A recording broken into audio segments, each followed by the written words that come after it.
ಇದು ಬೆಂಗಳೂರನ್ನ ಬೆಚ್ಚಿ ಬೀಳಿಸುವಂತಹ ಸುದ್ದಿ. ಏಷ್ಯಾನೆಟ್ ಸುವರ್ಣ ನ್ಯೂಸ್ ಬ್ರೇಕ್ ಮಾಡ್ತಾ ಇರುವಂತಹ ಸ್ಫೋಟಕ ಸುದ್ದಿ ಇದು. ಏಷ್ಯಾನೆಟ್ ಸುವರ್ಣ ನ್ಯೂಸ್ನ ಈ ಕ್ಷಣದ ಬಿಗ್ ಎಕ್ಸ್ಕ್ಲೂಸಿವ್ ಸುದ್ದಿ.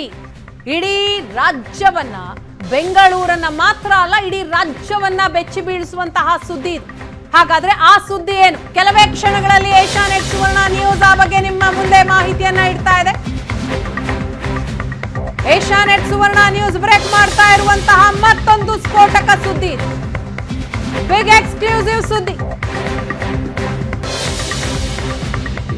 ಇದು ಏಷ್ಯಾನೆಟ್ ಸುವರ್ಣ ನ್ಯೂಸ್ನ ಈ ಕ್ಷಣದ ಬಿಗ್ ಎಕ್ಸ್ಕ್ಲೂಸಿವ್ ಸುದ್ದಿ. ಬೆಂಗಳೂರನ್ನೇ ಬೆಚ್ಚಿ ಬೀಳಿಸುವಂತಹ ಸುದ್ದಿ. ಹಾಗಾದ್ರೆ ಆ ಸ್ಫೋಟಕ ಸುದ್ದಿ ಏನು? ಏಷ್ಯಾನೆಟ್ ಸುವರ್ಣ ನ್ಯೂಸ್ ಬ್ರೇಕ್ ಮಾಡ್ತಾ ಇರುವಂತಹ ಮತ್ತೊಂದು ಸ್ಫೋಟಕ ಸುದ್ದಿ. ಇಡೀ ಬೆಂಗಳೂರನ್ನ ಬೆಚ್ಚಿ ಬೀಳಿಸುವಂತಹ ಸುದ್ದಿ. ಈ ಕ್ಷಣದ ಬಿಗ್ ಎಕ್ಸ್ಕ್ಲೂಸಿವ್ ಸುದ್ದಿ ಇದು.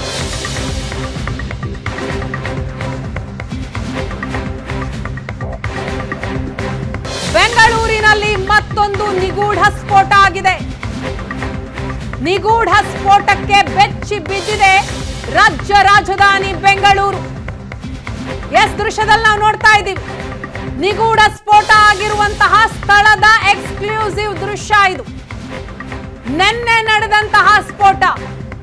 ಆ ಸ್ಫೋಟ ಈಗ ಹತ್ತಾರು ಅನುಮಾನಗಳಿಗೆ ಕಾರಣ ಆಗ್ತಾ ಇದೆ. ಇದು ನಡೆದಿರೋದು ಜೆಪಿ ನಗರದ ರೂಮ್ ಒಂದರಲ್ಲಿ.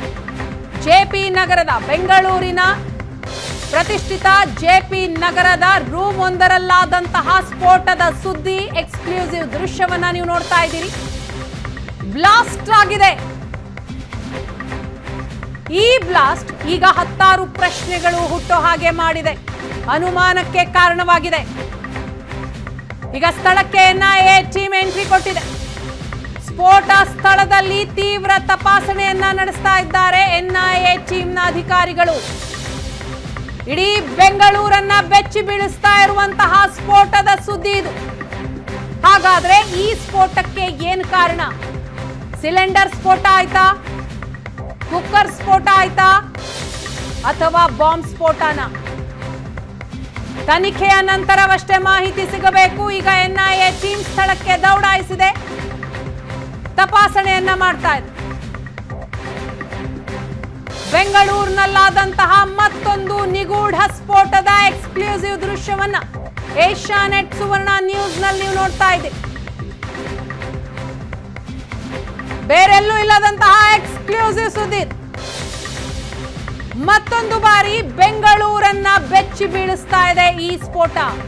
ಹಾಗಾದ್ರೆ ಈ ಸ್ಫೋಟದ ಹಿನ್ನೆಲೆ ಏನು?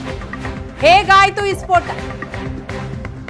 ಜೆಪಿ ನಗರದ ರೂಮ್ ಒಂದರಲ್ಲಾದಂತಹ ಸ್ಫೋಟ ಇದು. ಆ ರೂಮ್ ನಲ್ಲಿದ್ದಂತಹ ವಸ್ತುಗಳೆಲ್ಲವೂ ಕೂಡ ಚೆಲ್ಲಾಪಿಲ್ಲಿಯಾಗಿದೆ. ನಿನ್ನೆ ನಡೆದಂತಹ ಸ್ಫೋಟ ಜೆಪಿ ನಗರ 24ನೇ ಮುಖ್ಯ ರಸ್ತೆಯ ಬಳಿ ಈ ಸ್ಫೋಟ ಆಗಿದೆ. ಘಟನೆಯಲ್ಲಿ ಇಬ್ಬರಿಗೆ ಗಂಭೀರ ಗಾಯಗಳಾಗಿದೆ ಅನ್ನೋ ಮಾಹಿತಿ ಸಿಗ್ತಾ ಇದೆ. ಸಮೀರ್ ಮತ್ತು ಮೋಸಿನ್ ಇಬ್ಬರು ಗಾಯಾಳುಗಳು. ಸ್ಫೋಟ ಸ್ಥಳಕ್ಕೆ ಈಗ ಎನ್ಐಎ ಟೀಮ್ ಬಂದಿದೆ, ತಪಾಸಣೆಯನ್ನ ನಡೆಸ್ತಾ ಇದೆ.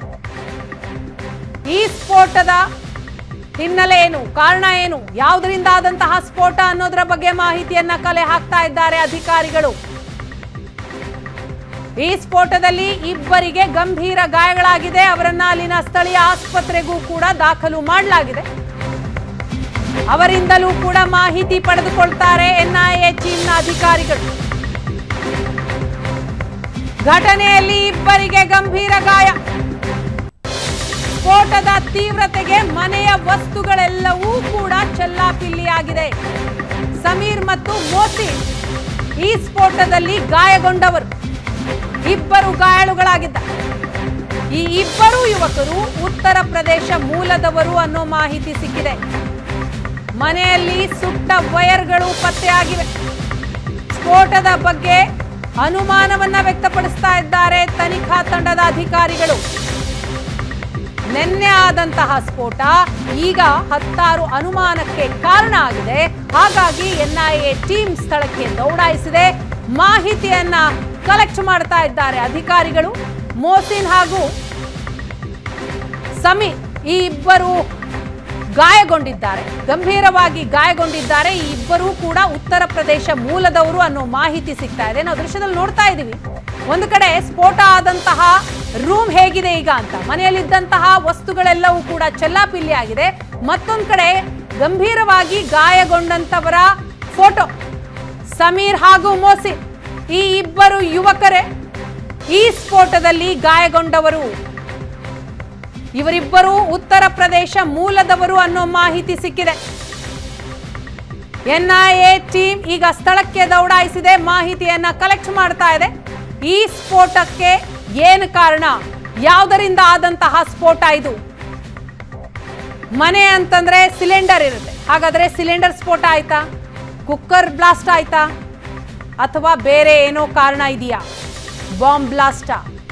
ಗೊತ್ತಿಲ್ಲ, ತನಿಖೆ ಆಗಬೇಕು. ಅದಾದ ನಂತರವಷ್ಟೇ ಮಾಹಿತಿ ಸಿಗತ್ತೆ. ದೃಶ್ಯದಲ್ಲಿ ನೋಡ್ತಾ ಇದೀವಿ ನಾವು, ನಿನ್ನೆ ಆದಂತಹ ಸ್ಫೋಟ. ಆ ರೂಮ್ನಲ್ಲಿ ಬೆಂಕಿ ಕಾಣಿಸ್ಕೊಂಡಿದೆ.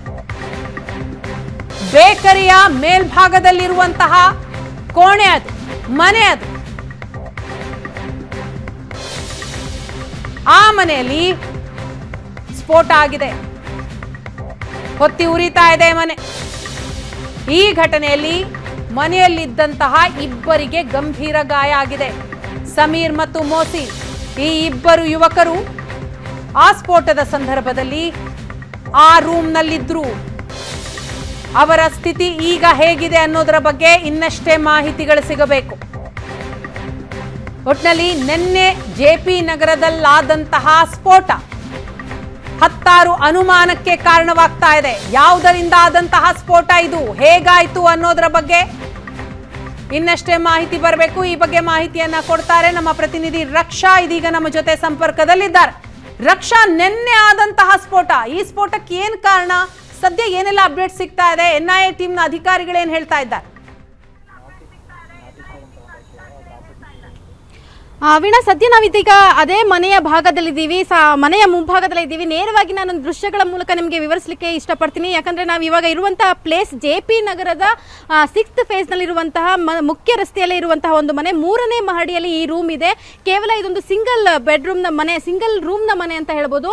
ಇಲ್ಲಿ ಸಿಂಗಲ್ ರೂಮ್ ನ ಹೊರತುಪಡಿಸಿದ್ರೆ ಅದಕ್ಕೆ ಅಟ್ಯಾಚ್ ಆಗಿರುವಂತಹ ಒಂದು ಬಾತ್ರೂಮ್ ಇದೆ ಅಷ್ಟೇನೆ. ಸೊ ಇಬ್ಬರು ಯುವಕರು ಈ ಒಂದು ಮನೆಯಲ್ಲಿ ವಾಸವಿದ್ರು ಅಂತಕ್ಕಂಥದ್ದು. ಸಾಮಾನ್ಯವಾಗಿ ಬ್ಯಾಚುಲರ್ಸ್ ಯಾವ ರೀತಿಯಾದಂತಹ ರೂಮ್ ನಲ್ಲಿ ಇರುತ್ತೋ ಆ ರೀತಿಯಾದಂತಹ ಒಂದು ರೂಮ್ ನ ನಾವು ಇಲ್ಲಿ ನೋಡಬಹುದಾಗಿದೆ. ಜೊತೆಗೆ ಇದೇ ರೂಮ್ ನಲ್ಲಿ ಒಂದು ಕಡೆ ಅಡುಗೆಯನ್ನು ಕೂಡ ಮಾಡ್ಕೋತಿದ್ರು ಅನ್ನುವಂತ ಕುರುಹುಗಳಿದೆ. ಯಾಕಂದ್ರೆ ಅಡುಗೆಗೆ ಸಂಬಂಧಪಟ್ಟಂತಹ ಪಾತ್ರೆ ಪಗಡಗಳಿರ್ಬೋದು, ಹಾಗೇನೆ ವಾಶ್ ಬೇಷನ್ ಇರ್ಬೋದು, ಅವೆಲ್ಲವೂ ಕೂಡ ಹೊರಭಾಗದಲ್ಲಿ ಬಿದ್ದಿದೆ. ಸಂಪೂರ್ಣವಾಗಿ ಸ್ಫೋಟಗೊಂಡಿರುವಂತಹ ಇಡೀ ರೂಮ್ ಛಿದ್ರವಾಗಿರ್ತಕ್ಕಂಥದ್ದನ್ನ ನಾವು ನೋಡ್ತೀವಿ.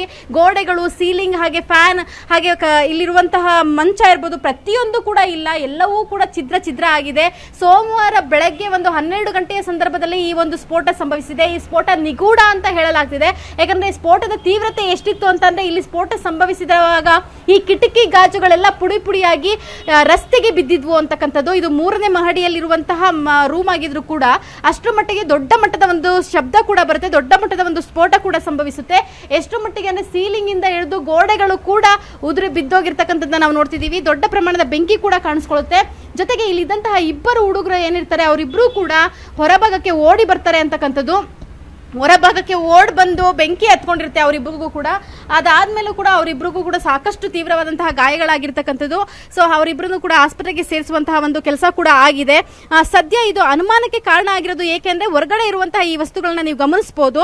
ಕೇವಲ ಬ್ಲಾಸ್ಟ್ ಅಲ್ಲ, ಇದು ಸಿಲಿಂಡರ್ ಬ್ಲಾಸ್ಟ್ ಅಲ್ಲ, ಇದನ್ನ ಹೊರತುಪಡಿಸಿದಂತಹ ಯಾವುದೋ ಒಂದು ನಿಗೂಢವಾದಂತಹ ಬ್ಲಾಸ್ಟ್ ಇಲ್ಲಿ ನಡೆದಿದೆ ಅನ್ನುವಂತಹ ಒಂದಷ್ಟು ಕುರುಹುಗಳನ್ನ ನೀವು ನೋಡಬಹುದಾಗಿದೆ. ಅಂದ್ರೆ ಸಿಲಿಂಡರ್ ಇರ್ಬೋದು, ಇಲ್ಲಿರುವಂತಹ ಪಾತ್ರೆ ಪಗಡಗಳಿರ್ಬೋದು, ಎಲ್ಲವೂ ಕೂಡ ಸಂಪೂರ್ಣ ಛಿದ್ರ ಆಗಿದೆ.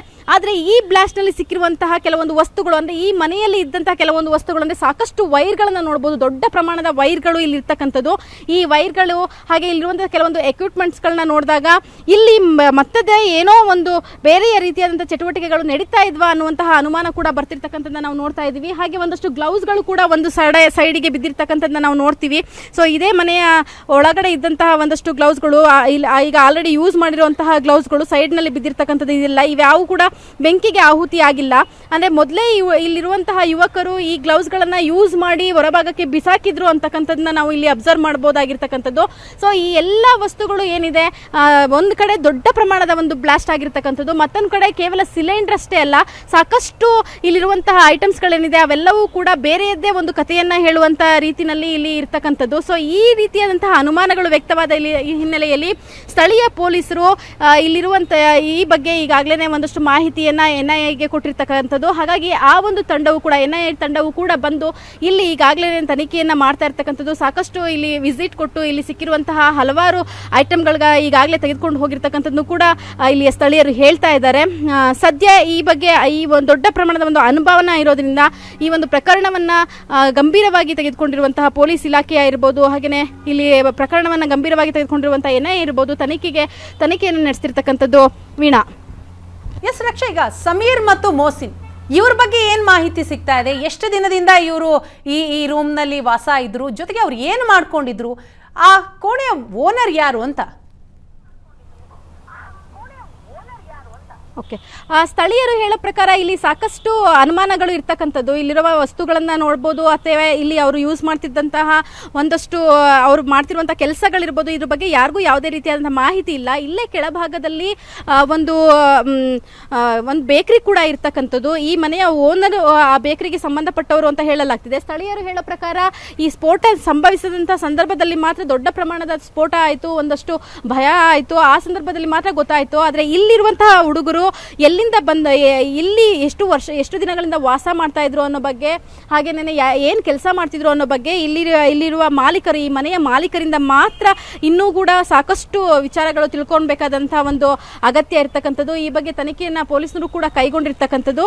ಸದ್ಯದ ಪರಿಸ್ಥಿತಿಯಲ್ಲಿ ಅಕ್ಕಪಕ್ಕದಲ್ಲಿರುವಂಥವರಿಗೆ ಇಲ್ಲಿರುವಂತಹ ಯುವಕರು ಏನು ಮಾಡ್ತಾ ಇದ್ರು ಅನ್ನುವಂತಹ ಬಗ್ಗೆ ಯಾವುದೇ ರೀತಿಯಾದಂಥ ಒಂದಷ್ಟು ಮಾಹಿತಿ ಇಲ್ಲದೇ ಇರ್ತಕ್ಕಂಥದ್ದು. ಆದರೆ ಈ ಮನೆಯನ್ನು ಬಾಡಿಗೆಗೆ ಕೊಡಬೇಕಾದ್ರೆ, ಈ ರೂಮನ್ನು ಬಾಡಿಗೆಗೆ ಕೊಡಬೇಕಾದ್ರೆ ಸಾಮಾನ್ಯವಾಗಿ ಮನೆಯ ಮಾಲೀಕರು ಇದ್ರ ಬಗ್ಗೆ ತನಿಖೆಯನ್ನು ಮಾಡಿರ್ತಾರೆ. ಎಲ್ಲಿಂದ ಬಂದವರು, ಅವರ ಆಧಾರ್ ಕಾರ್ಡ್ ಇರ್ಬೋದು, ಎಲ್ಲವನ್ನು ಕೂಡ ಇದೀಗ ತನಿಖೆಗೆ ಒಳಪಡಿಸ್ತಾ ಇರ್ತಕ್ಕಂಥದ್ದು. ಆದರೆ ಈ ಸ್ಫೋಟ ಏನಿದೆ ಆ ಸ್ಫೋಟದ ಬಗ್ಗೆ ಸಿಕ್ಕಾಪಟ್ಟೆ ನಿಗೂಢತೆ ಇರ್ತಕ್ಕಂಥದ್ದು, ಜೊತೆಗೆ ಸ್ಫೋಟದ ತೀವ್ರತೆ, ಹಾಗೆ ಇಲ್ಲಿ ಮನೆಯಲ್ಲಿ ಸಿಕ್ಕಿರುವಂತಹ ವಸ್ತುಗಳು ಎಲ್ಲರನ್ನೂ ಕೂಡ ಅನುಮಾನಕ್ಕೆ ಈಡು ಮಾಡುವಂತೆ ಇರ್ತಕ್ಕಂಥದ್ದು. ಹಾಗಾಗಿ ಪೊಲೀಸ್ನವರು ಕೂಡ ತನಿಖೆಯನ್ನು ಕೈಗೊಂಡಿದ್ದಾರೆ. ಜೊತೆಗೆ ಇಲ್ಲಿರುವಂತಹ ತನಿಖೆಯನ್ನು ಕೈಗೊಂಡು ಅವರ ಮೂಲಗಳನ್ನು ಇನ್ವೆಸ್ಟಿಗೇಷನ್ ಮಾಡಿದ ಮೇಲೆ ಪೊಲೀಸವರಿಗೂ ಕೂಡ, ಅಂದರೆ ಪುಟ್ಟೇನಹಳ್ಳಿ ಪೊಲೀಸ್ ಠಾಣೆ ವ್ಯಾಪ್ತಿಗೆ ಈ ಒಂದು ಪ್ರದೇಶ ಸೇರುತ್ತೆ. ಸೊ ಆ ಪೊಲೀಸ್ನವ್ರಿಗೂ ಕೂಡ ಸಾಕಷ್ಟು ಅನುಮಾನಗಳು ಬಂದ ನಂತರ ಈ ಒಂದು ಪ್ರಕರಣದ ಬಗ್ಗೆ NIA ಅವರ ಒಂದು ಗಮನಕ್ಕೆ ತರಲಾಗಿರ್ತಕ್ಕಂಥದ್ದು. ಹಾಗಾಗಿ NIA ಅವರು ಕೂಡ ಈಗಾಗಲೇ ಬಂದು ಇಲ್ಲಿ ಬ್ಲಾಸ್ಟಲ್ಲಿ ಯಾವೆಲ್ಲ ಒಂದು ಅಂಶಗಳು ಸಿಕ್ಕಿದ್ದಾವೆ, ಅಂದರೆ ಬ್ಲಾಸ್ಟ್ ಸಿಲಿಂಡರ್ ಮೂಲಕ ಆಗಿದೆಯಾ ಅಥವಾ ಇಲ್ಲಿ ಬೇರೆ ಆಕ್ಟಿವಿಟೀಸ್ ನಡೀತಿತ್ತಾ ಅನ್ನೋ ಬಗ್ಗೆನೂ ಕೂಡ ಸಾಕಷ್ಟು ತನಿಖೆಯನ್ನು ನಡೆಸ್ತಾ ಇರ್ತಕ್ಕಂಥದ್ದು. ವೀಣಾ. ಎಸ್ ರಕ್ಷಾ, ಈಗ ನಿನ್ನೆ ಆದಂತಹ ಒಂದು ಘಟನೆ ಇದು ಎಷ್ಟೊತ್ತಿಗೆ ಆಗತ್ತಂತೆ, ಜೊತೆಗೆ ಸುತ್ತಮುತ್ತಲಿನ ಜನ ಸಹಜವಾಗಿ ಆತಂಕಗೊಂಡಿರ್ತಾರೆ, ಏನಪ್ಪಾ ಇದು ಬ್ಲಾಸ್ಟ್ ಅಂತ. ಸೊ ಆ ಸ್ಫೋಟದ ತೀವ್ರತೆಯ ಬಗ್ಗೆ ಸುತ್ತಮುತ್ತಲಿನ ಜನ ಏನು ಹೇಳ್ತಾರೆ, ಅವರನ್ನ ಮಾತನಾಡಿಸಿದ್ದೀರಾ ತಾವು? ಖಂಡಿತ ವೀಣಾ, ಈಗ ಸದ್ಯದಲ್ಲಿ ಅವ್ರನ್ನ ಮಾತಾಡಿಸುವಂಥ ಪ್ರಯತ್ನವನ್ನು ಮಾಡಬೇಕು. ಯಾಕಂದರೆ ನಾನು ಈಗಾಗಲೇ ಹೇಳ್ದಂಗೆ ಇದು 3ನೇ ಫ್ಲೋರ್ನಲ್ಲಿ ಇರ್ತಕ್ಕಂಥ ಒಂದು ರೂಮ್ ಆಗಿರ್ತಕ್ಕಂಥದ್ದು. ಸೊ ಅಕ್ಕಪಕ್ಕದಲ್ಲೂ ಕೂಡ ಯಾರು ಸ್ಥಳೀಯರೆಲ್ಲರೂ ಇದ್ದರೆ ಅವರು ಕೆಳಭಾಗದಲ್ಲಿದ್ದಾರೆ, ಇದರ ಓನರ್ ಕೂಡ ಕೆಳಭಾಗದಲ್ಲೇ ಇರ್ತಕ್ಕಂಥದ್ದು. ಹಾಗಾಗಿ ನಾವು ಅವರನ್ನು ಹೊರಭಾಗಕ್ಕೆ ಹೋಗಿ ಮಾತಾಡಿಸುವಂಥ ಪ್ರಯತ್ನವನ್ನು ಮಾಡಬೇಕು ಈ ಒಂದು ತೀವ್ರತೆ ಬಗ್ಗೆ. ಈಗಾಗಲೇ ಕೆಲವೊಂದು ಜನ ಮಾಧ್ಯಮದವರು ಬಂದ ನಂತರ ಬಂದು ಇಲ್ಲಿ ನೋಡ್ತಾ ಇದ್ರು ಕೂಡ, ಯಾರೆಲ್ಲ ನೋಡ್ತಾ ಇದ್ರು ಅವರನ್ನು ನಾವು ವಿಚಾರಿಸಿದಾಗ ಅವ್ರು ಹೇಳಿದ್ದು ತೀವ್ರತೆ ಬಗ್ಗೆ ಒಂದಷ್ಟು ಮಾಹಿತಿಯನ್ನು ಕೊಟ್ಟರು. ಅಂದರೆ ಪಕ್ಕದ ಬಿಲ್ಡಿಂಗ್ ಮೇಲೆ ನಿಂತ್ಕೊಂಡು ಒಂದಷ್ಟು ಮಾಹಿತಿಯನ್ನು ಕೊಟ್ಟರು. ಬಹಳನೇ ಭಯಂಕರವಾದಂಥ ಸೌಂಡ್ ಬಂತು, ಜೊತೆಗೆ ಇಡೀ ಗಾಜುಗಳೆಲ್ಲ ಪುಡಿ ಪುಡಿಯಾಗಿ ಕೆಳಭಾಗದವರೆಗೂ ಬಿದ್ದವು. ಸೊ ತೀವ್ರತೆಯನ್ನು ಗಮನಿಸಿದಾಗ ನಮಗೂ ಕೂಡ ಭಯ ಆಯಿತು ಅನ್ನುವಂತಹ ಹೇಳಿಕೆಗಳನ್ನ ನೀಡಿದ್ದಾರೆ. ಇನ್ನು ಕೆಲವೇ ಕ್ಷಣಗಳಲ್ಲಿ ನಾವು ಅಕ್ಕಪಕ್ಕದವರ ಒಂದು ಆ ಒಂದು ಸಂದರ್ಭದಲ್ಲಿ ಇದ್ದಂತಹ ಅವರ ಒಪಿನಿಯನ್ ಏನಾಗಿತ್ತು, ಅವರು ಯಾವ ರೀತಿಯಾಗಿ ಈ ಹುಡುಗರ ಬಗ್ಗೆ ಎಷ್ಟೆಲ್ಲ ಮಾಹಿತಿಯನ್ನು ಒಳಗೊಂಡಿದ್ದಾರೆ ಅನ್ನುವಂಥ ವಿಚಾರವಾಗೂ ಕೂಡ ಒಂದಷ್ಟು ಮಾಹಿತಿ ಮಾಹಿತಿಯನ್ನು ಕಲೆ ಹಾಕಲಿದ್ದೇವೆ. ವೀಣಾ. ಎಸ್ ಥ್ಯಾಂಕ್ ಯು ರಕ್ಷಾ ತಮ್ಮೆಲ್ಲ ಮಾಹಿತಿ.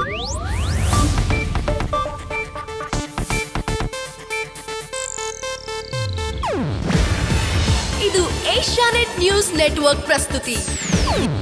ನೀವು ನೋಡ್ತಿದ್ದೀರಾ ಏಷ್ಯಾನೆಟ್ ಸುವರ್ಣ ನ್ಯೂಸ್.